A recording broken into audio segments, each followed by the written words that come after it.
while it's really important to deal with problems in a relationship at the time that they occur, in other words, to tell your partner that they hurt you at the time that they hurt you, rather than building up that sense of resentment, which could then cause a power struggle or cause you to feel like you're just roommates, and that's when the sex life, by the way, tends to go out the window.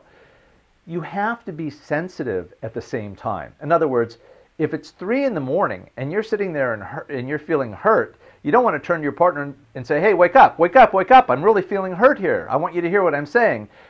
If your partner just came home from work and they're tired and they're exhausted, they had a bad day, you don't want to do it then either. So what you want to do in situations where you can't really go into detail as to what you're feeling to resolve the problem, though in most circumstances, if you're able to, it's better. But in certain situations when it's not appropriate, you might say, there's something I'd like to talk about a little bit later. It's not a big deal, but I've been a little hurt about something. When you have some time, I'd love to speak to you about it. So I just want to let you know, or even hold on to it until you know that they're going to be receptive to hearing you.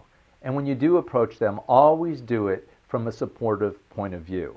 You don't want to attack, you don't want to criticize, you want to simply say, last night there was something I wanted to talk to you about. It was, bedtime. I didn't want to have an argument right before we went to bed. As a matter of fact, you should never have an argument in the bedroom. Probably the worst place to talk.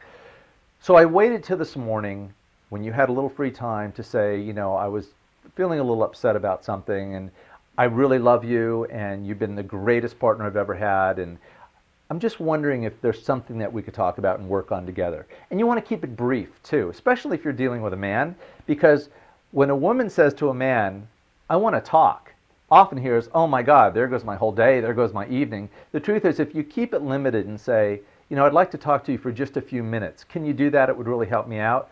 Then he says, oh, well, I could probably talk to her for a few minutes. That's fine. So you want to time limit it. You don't want to make it too heavy, and you want to keep it current as possible, being sensitive to your timing, and not in the bedroom, not right before bed, or not when you know your partner is not able to attend to you in the way that you would hope that they could.